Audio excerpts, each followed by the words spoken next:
This is Feminist Wellness, and I'm your host, nurse practitioner, functional medicine expert, and life coach, Victoria Albina. I'll show you how to get unstuck, drop the anxiety, perfectionism, and codependency so you can live from your beautiful heart. Welcome, my love. Let's get started. Hello, hello, my love. I hope this finds you doing so well. Today, we are going to dive into a topic near and dear to my heart, which is the nervous system state, the mixed state of functional freeze, which I also like to call somatic self-disconnection, where you're disconnected from the bodily experience of being you while being functional or often over-functional out in the world. This is a topic near and dear to my heart because it is, well, it's what I'm most passionate about, right? It's what I've dedicated my life to, is helping humans, particularly humans socialized as women, to recognize how this state is showing up, when we're in it, why we're in it, and to use tools like somatic experiencing, cognitive behavioral coaching, a whole host of other tools, breathwork, so much more, dance, movement, using all of my many tools to help us to begin to create another pathway, another option, another choice for experiences in our lives when our nervous system says, oh, this is scary. Do that old thing where you totally check out. And we're going to get into a lot of detail about what that checkout looks like in a second. But when the body and the nervous system say that, I know that my clients have options. They have alternatives. After 6 months in Anchored, people know another way to relate to their nervous systems, to their bodies, to their inner children, to themselves. And that's what I'm excited to begin to talk about with you today and in the subsequent episodes about functional freeze, because it's huge. I mean, it is part and parcel of the emotional outsourcing story. So deep. It's also a huge part of my own story. I mean, I was living deep in a functional freeze for pretty much most of my life and only really started coming out of it in the last decade.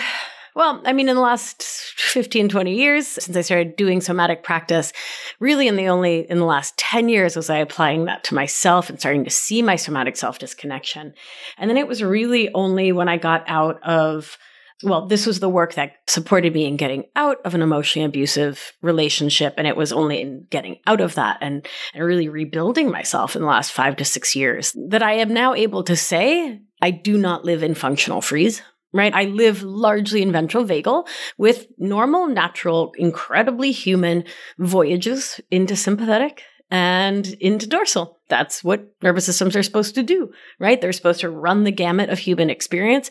And when we are able to regulate ourselves, we are able to call ourselves back home to ventral vagal. And I can now do that. And I could not do that for most of my life because I was so stuck in functional freeze. I had no idea what it was, that I was living in it, that it was my norm. And now that I know, now that I get it, now that I recognize it, I see it, I can see it in someone's eyes, right? When the lights are on, but nobody's home. It is my passion to help folks to live differently when that's what they want to do, because life is so much more better on the other side of somatic self-disconnection. Let me tell you what, everything is better. I can feel all of the feels. I'm not tap dancing for my lovability. I know my worth. I am not scared of conflict the way I was. I'm so wildly in love with my partner in this really beautiful, healthy way based in a profound respect for each other's autonomy, based in mutuality, based in reciprocity. And none of that was possible from functional freeze. I have really beautiful friendships. You know who you are. You know I love you. And it's all thanks to this work. It's thanks to the combo of somatics and thought work. So, I feel like such a lucky bunny, that I found this stuff. Like, how incredibly privileged am I? Lucky, lucky, lucky bunny indeed. All right. So I will also say up front, this is another, I said this a couple weeks ago, but I am shocked that I have not already talked about functional freeze. It is like legit my bread and butter. It's nothing that the most changed my life was realizing this and working with this, but also Like in Anchored, my 6-month program, this is what we do, right? Like we focus on our functional freeze and how it's showing up and how it's effing our lives. And we shift it, we change it. We use somatic experiencing. We use sensory motor psychotherapy. We use dance and 5 rhythms and breath work and to see this, to shift this, to move through. It's wild to me that I haven't talked about it on the show. And frankly, what happens is I thought I talked about it. And so I just kept moving. And then, like, obviously I have a list of all the show topics, and someone DM'd me asking about feeling like they were revved up but shut down at the same time, tired but wired.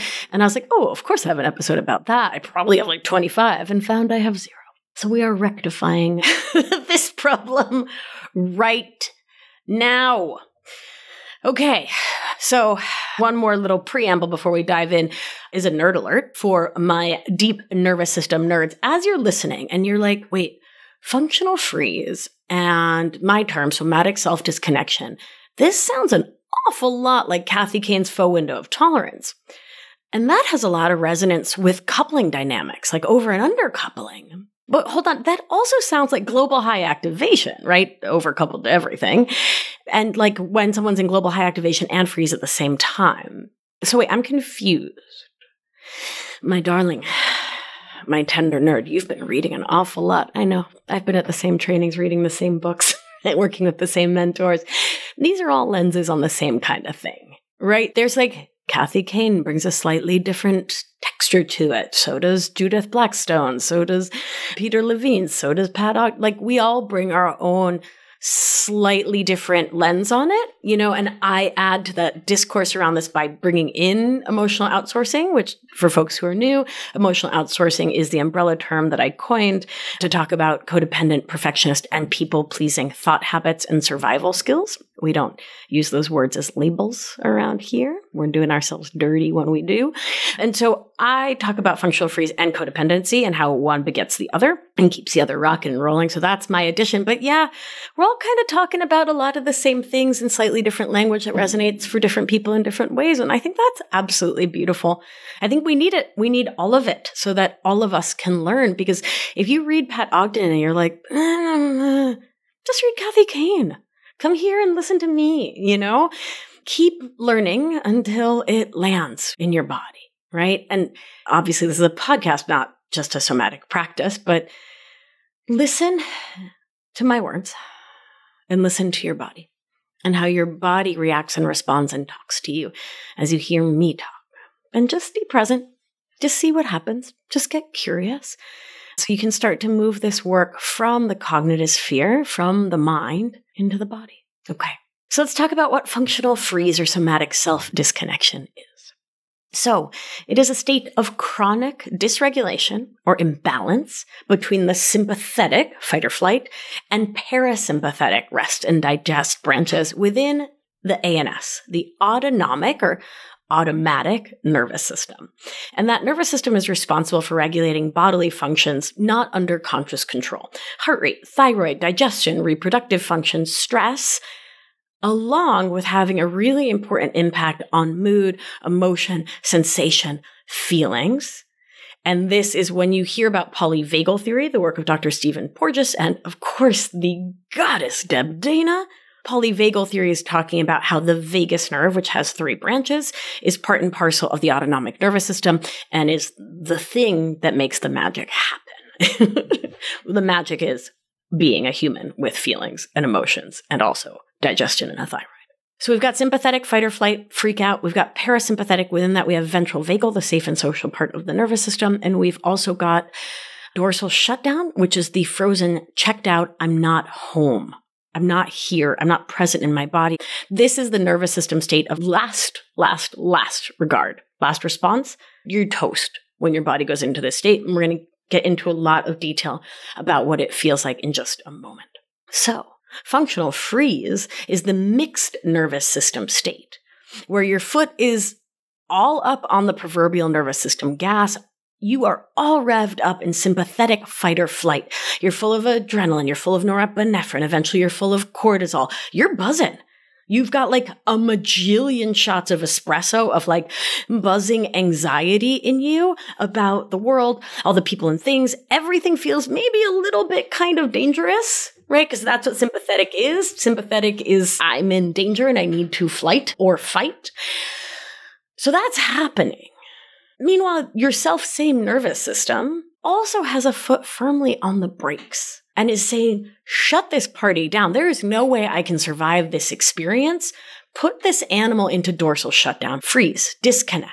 You're in sympathetic about the world and you're in freeze about your inner life, your emotions, your true desires, your inner voice, your wants, your needs, your authenticity. Let's feel into it.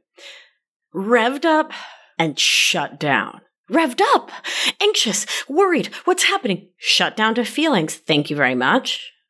Both at the same time. Worried and anxious and stressed about all the things outside you, whether people like you, if they're happy with you, if you're producing enough and well enough, if they're going to reject you and abandon you. Anxious, while shut down to yourself. Shut down to your feelings. I don't need feelings. I'm fine. I don't have feelings. It's okay.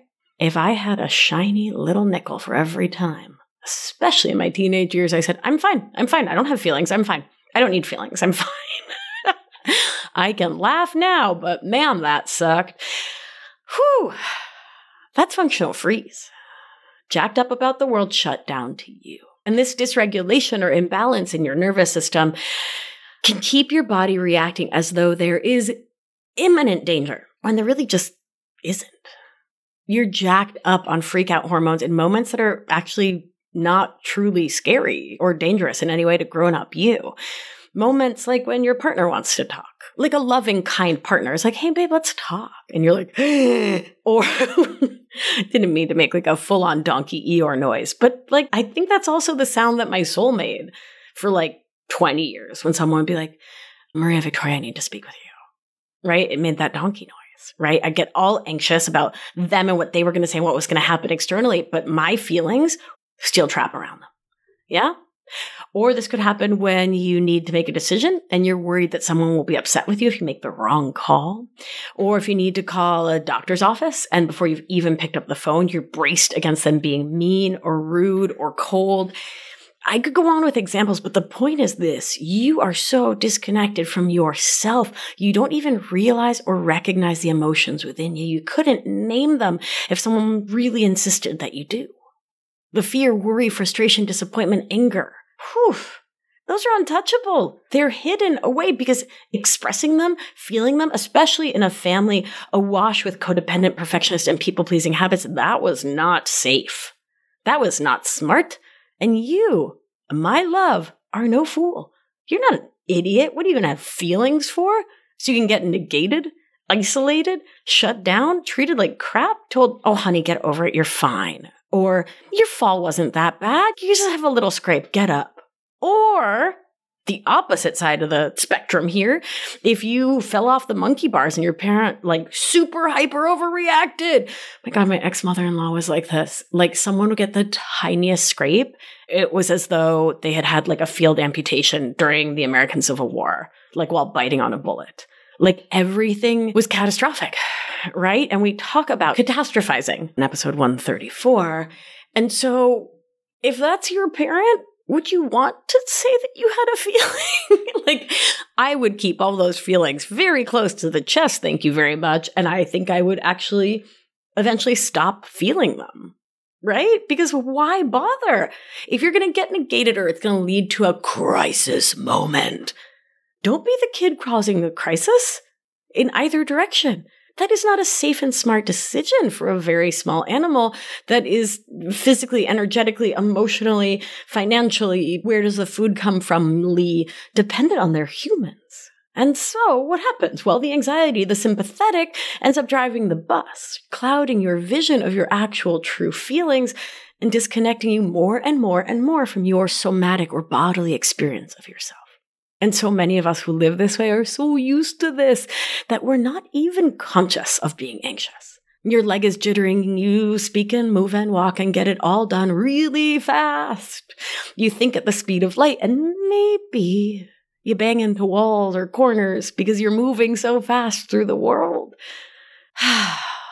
You're racing through it, trying to get through, trying to push through life as though moving fast would somehow burn up all that anxious energy. But that call's coming from within, and so it's not going to stop till you collapse.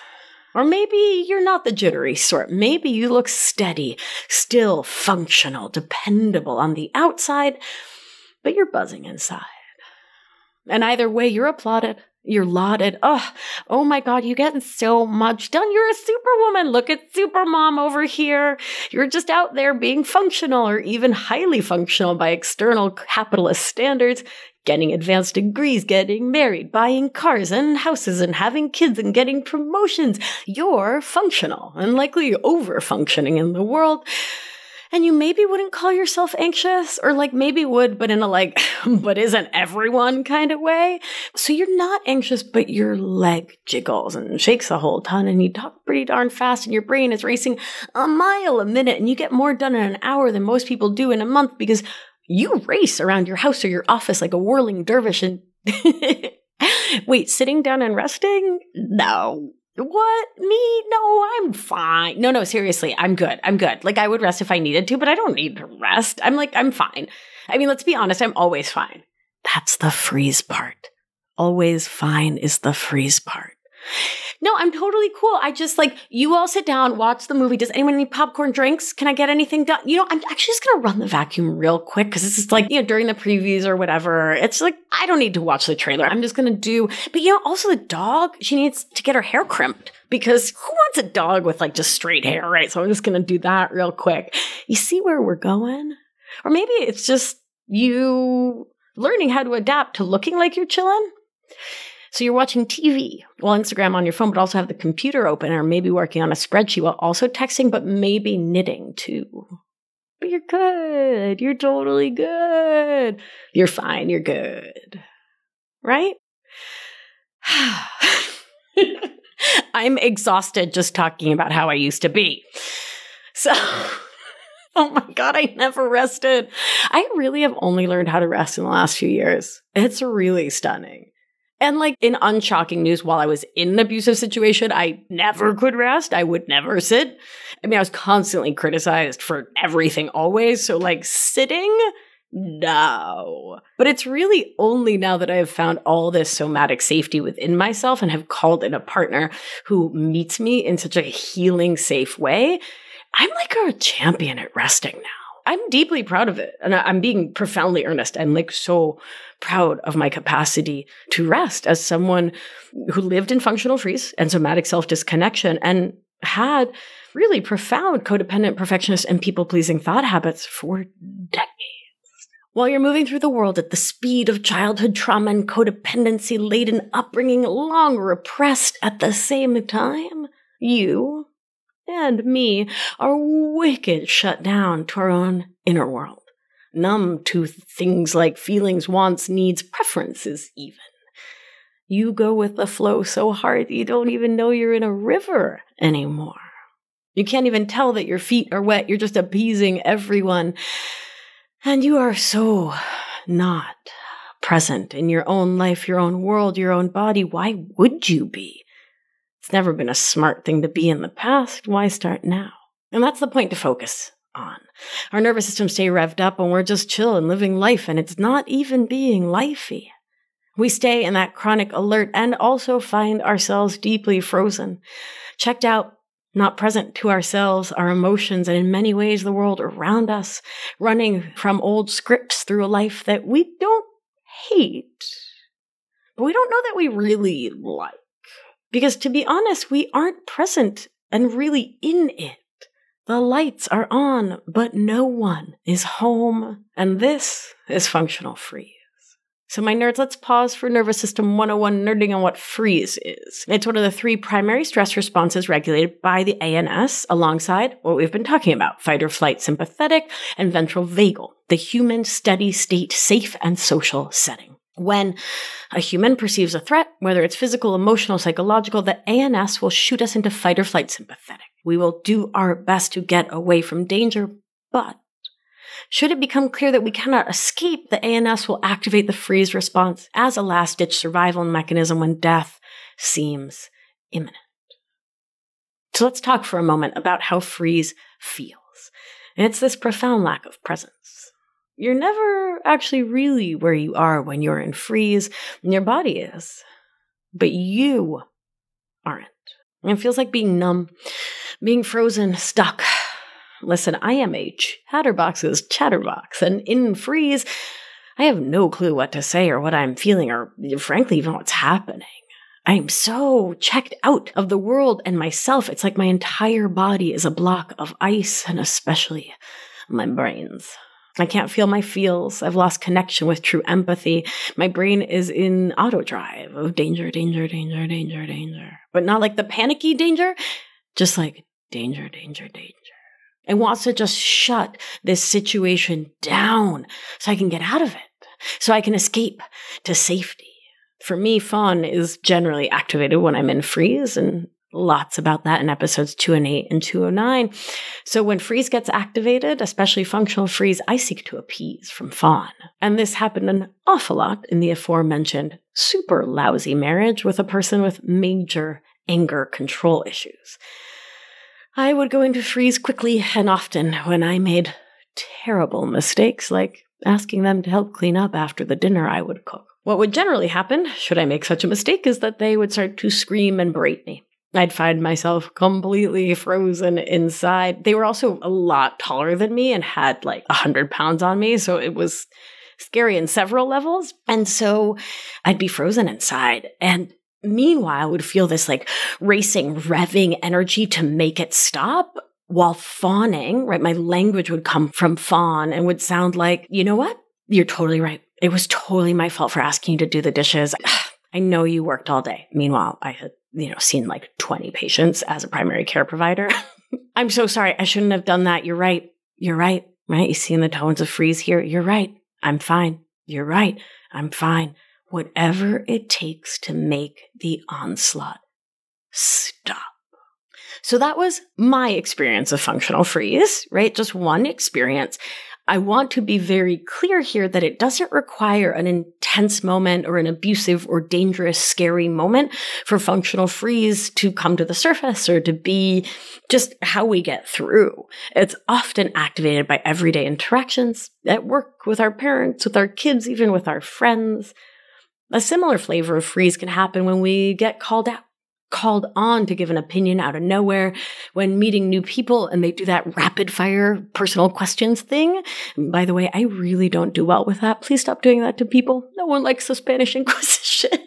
You know what I mean? When you just like meet someone and they're like, okay, where are you from? Are your parents still together? Are they still alive? What do they do for work? What do you do for work? You know what I mean? Like this functional freeze can also arise in a host of other moments when your particular individual, magical, just for you nervous system says that crosses a line into danger to self based on experiences from your childhood, your ancestral line, another previous challenging time in your nervous system. So your nervous system freezes your inside experience and puts on a brave face, a good girl or good boy face on the outside. You get to work functioning and over-functioning to make sure your tender middle is protected and your reputation at work too.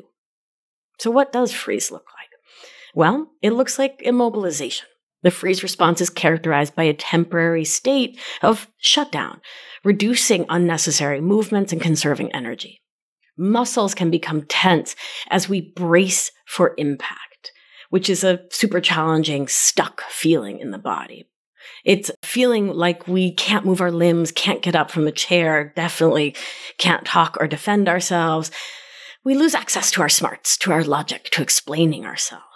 I often felt stuck in the fetal position on the bed, or like I was weighed down in my chair and couldn't stand or move, and my brain and thinking was also immobile.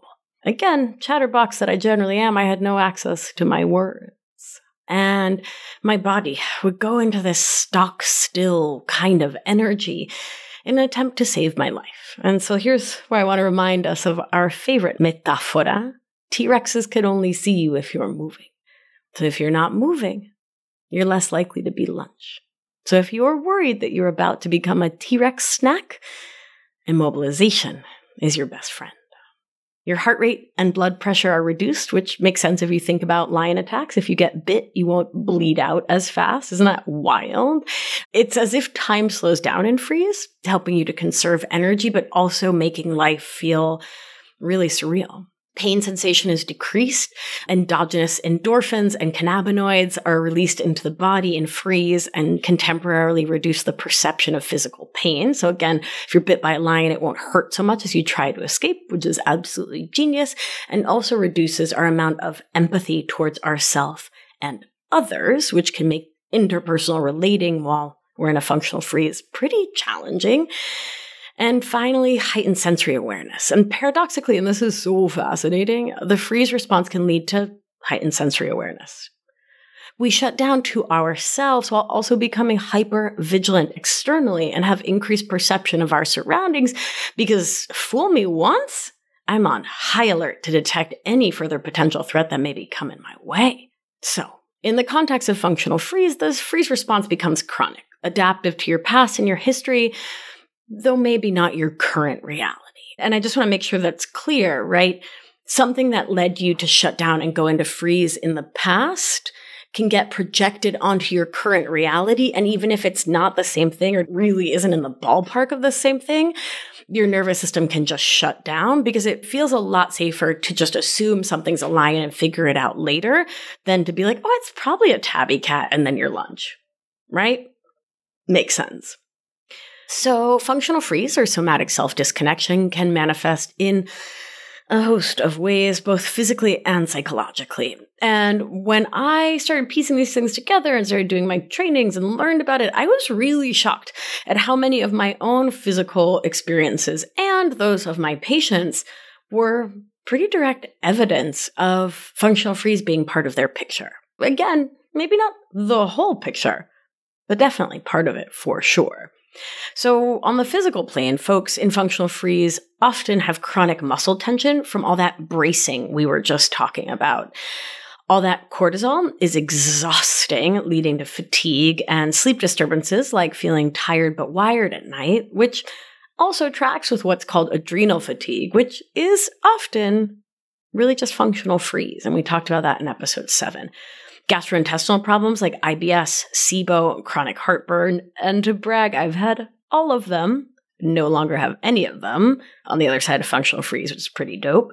Can lead to allergies and food sensitivities, histamine issues, MCAS, autoimmune issues, chronic pain, and so much more, resulting from prolonged stress and the body's inability to return to ventral vagal, much less to a state of relaxation. When you're in functional freeze, it's like relaxation never matter. Am I right?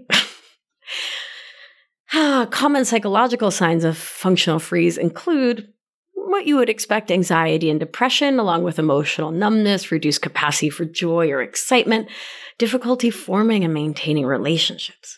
Feeling hyper alert or hyper vigilant but unable to take action to move or change your situation is super common.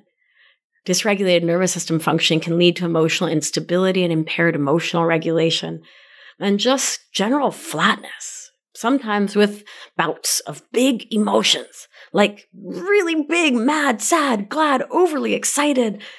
It's like if you hold a beach ball under the water for a really, really long time, when you release it, it's going to explode out into the air, and that's what happens in functional freeze.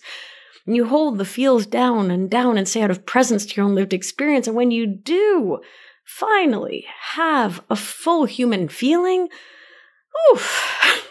it can be so huge after so long of emotions being frozen inside. Now listen, and this is important to ask, those of us good at masking, particularly us neurodivergent folks who know how to look good on the outside no matter what we can feel on the inside, we can fake it pretty darn well and can appear to have the gamut of human emotions, which might lead us to think that we do, but we're rarely actually feeling our feelings, as discussed in episode 241 and 242, when we're also living in functional freeze.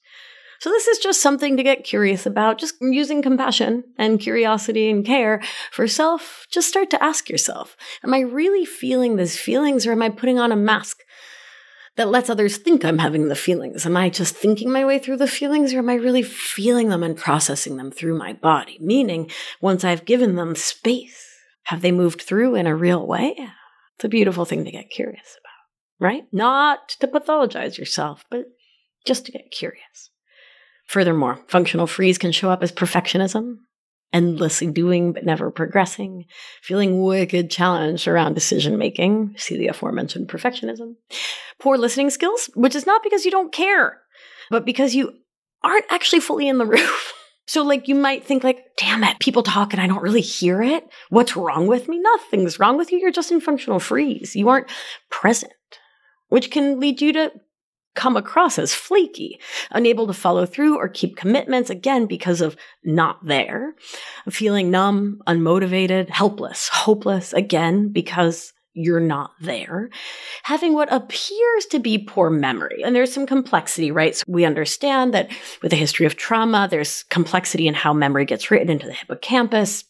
So we're going to hold that as a truth. But in functional freeze, what appears to be poor memory is that we're just not there. We're not present. So of course you can't recall later what you never actually heard in the moment because you weren't actually in the room. And this happened to me all the time, where my ex would be like, well, what exactly did I say? And if I couldn't reproduce their words literally word by word, then I wasn't to be believed. But my brain wouldn't hold on to the words because I was so overwhelmed and slow flooded that I wasn't registering.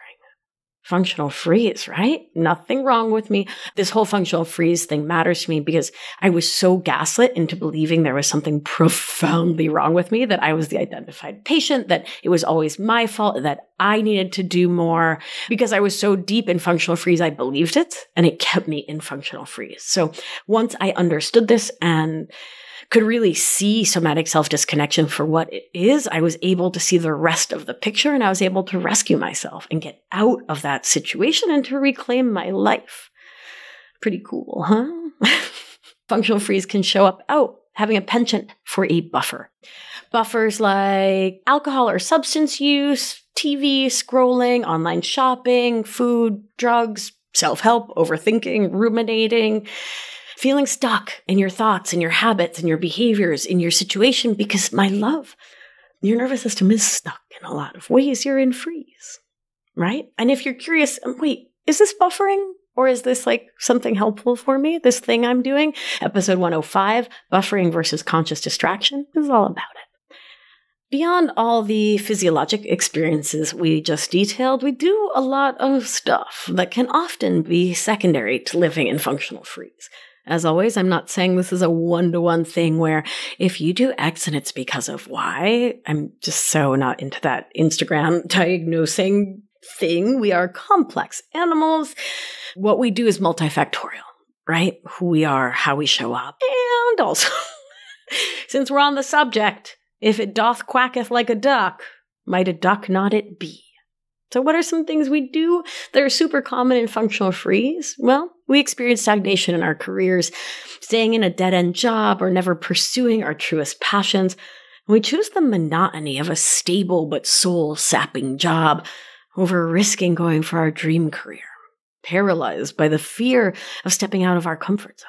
We struggle to commit or maintain relationships like Lisa, who sabotaged her romantic prospects whenever intimacy began to develop because she feared vulnerability for very smart childhood reasons. And by the way, everything I'm listing is for an incredibly logical, understandable childhood reason. These habits come from survival skills and are not things to be ashamed of. Not on my watch, okay? We don't beat ourselves up. We say, of course I did. Episodes 113 and 134 are all about of course I did, of course they did. Okay, so let's keep going. We're almost done for today, I promise. Right, struggling to commit or maintain relationships, staying in relationships way too long. That was mine. And can also lead to what the amazing Dr. Jules Netherland, PhD, one of my dearest and bestest friends, what she calls chain-smoking dates or chain-smoking girlfriends. This is an expression of her creation, which speaks to when we start dating someone when the flames of the last relationship are still smoldering in the proverbial ashtray.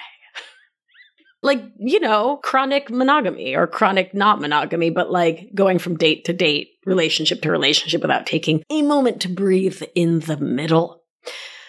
In the midst, we develop a stoic facade to attempt to protect ourselves from emotional pain, reminiscent of Alex, who rarely expressed emotions, even in the face of joy or sadness, leading to isolation, first from themselves and then from the people in their life, as they had a harder and harder time connecting with their stoic, always fine, thank you, friend Alex.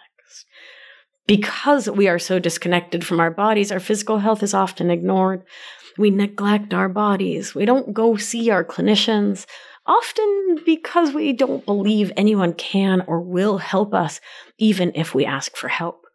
There's also some overlap here with rejection sensitivity, which is a big thing in the ADD, ADHD world and other neurodivergent communities, but I often see it in functional freeze, where we fear rejection. And so, I made casual reference to doctor's offices, clinical offices, the front desk or the schedulers being mean or rude or sharp or not gentle or kind or don't remember, the person on the other end of this phone is scared for their health, right? I was talking with a client the other day who called to try to make a primary care appointment because she had this chest pain that was really scary, and the woman on the phone was really curt with her, and she just hung up crying. And it took her weeks to get back on the phone until the chest pain got really bad, right? So we have a lot of rejection sensitivity, and just like while I'm on a soapbox, if you work front desk at a clinical office, please, please, please be kind. Or move to billing if you can't be kind. And if you are a clinician, please talk to your front desk. A really kind front desk saves lives. I mean it very literally. Okay. We allow fear to dictate our life decisions, like my client Marla, who declined a life-changing opportunity because she feared the unknown and didn't want to move to another city because, scary. We default to people-pleasing, constantly seeking external validation and becoming a people-pleaser and to avoid confrontation. As seen in Carolina, who would never say no, even when she was overwhelmed and stretched to the max. She never wanted to be a burden to someone else, so she would take their burden on her own little shoulders. We make an identity out of tolerating repetitive patterns that don't serve us, like staying in healthy or unfulfilling, unenriching relationships, jobs, careers, cities, friendships, because they feel familiar. Or because we want to fix the other person to rescue them, like Lucia, who repeatedly found herself in unsatisfying but kind of good enough relationships because that's what she grew up with and saw in her parents' relationship. People who tolerated each other, lived in the same house but definitely weren't a team, and probably didn't even like each other but stuck with it because they were in it. Struggling to establish and maintain boundaries, leading to feelings of being taken advantage of. Just like Sam, who felt constantly drained by others' demands, but never actually said no, or I'm not available for that, because that would never have felt safe in their childhood. So their nervous system just kept them from setting those adult boundaries. Effing up your own jam preventatively, because you're so used to it happening anyway, is a typical functional freeze move. Sabotaging your own success or happiness, as demonstrated by Chris, who always found a way to ruin good opportunities out of deep-seated self-doubt. And come on now, who hasn't done this one? And finally, continuing to live in emotional outsourcing, codependent, perfectionist, and people-pleasing habits, and to have a relationship with self and others based on a deep belief that you are not inherently worthy of love, thus needing others to prove it to you all the time. Which, let's be frank, is most of us listening, because functional freeze and emotional outsourcing go hand in hand. Whew, okay. That was a lot. Let's take a collective breath. A nice deep breath in. Long, slow out. Remember, it's the slow out that calms the nervous system. The breath in is cute. It's the out that lets your body know you're not being chased by a lion, right? Anything that makes you pause reminds you you're not currently being chased by a lion. Remember, when we're talking about the nervous system, we need to remember we're talking about a spectrum of experience. So you can be largely in ventral vagal with just a little sympathetic or a little dorsal. And you can have a little bit of functional freeze in a moment or with a specific person or people at a certain job or whatever, and less in other settings. For example, back in the day, I felt a lot of ventral vagal when I was at the gym or at yoga or with my friends at work, with my patients and my clients, when I was volunteering, walking in Prospect Park or spending time in nature or traveling. And then I'd go home to my emotionally abusive relationship and I would feel my body, my sympathetic activation just rev as I climbed the stairs. I would get anxiouser and anxiouser as I went up. And I would also feel like a steel cage clamped down hard around my heart and my feeling. So I felt all the nervous system states to different extents, in different settings, and that's natural and normal. It's how bodies work. So I want to invite you to hold loving, gentle space for all the parts of you. Next week, we'll be back to talk about how it got this way, how we start to shift out of this nervous system state and back towards ventral vagal. And we're going to do something fun. We're going to look at several examples of folks, real folks from my decade of coaching, anonymized, of course, to help us to really dig into what all of this looks like IRL and what it looks like to live differently. I've gotten quite a few emails and DMs saying that you really like it when I share examples. So here you go. Ask for what you need and bada boom, you can have it. I will also remind you to take a moment, do it right now, to make sure you're subscribed to the show or follow the show so you don't miss the rest of this really important mini-series. It's super vital information for us as we work to overcome our emotional outsourcing and step into greater self-love and joy. Okay, my loves, let's do what we do. Gentle hand on your heart should you feel so moved. And remember, you are safe. You are held. You are loved. And when one of us heals, we help heal the world. Be well, my beauty. I'll talk to you soon. Thank you for listening to this episode of Feminist Wellness. If you want to learn more all about somatics, what the heck that word means and why it matters for your life, head on over to victoriaalbina.com/somaticswebinar for a free webinar all about it. Have a beautiful day, my darling, and I'll see you next week. Ciao!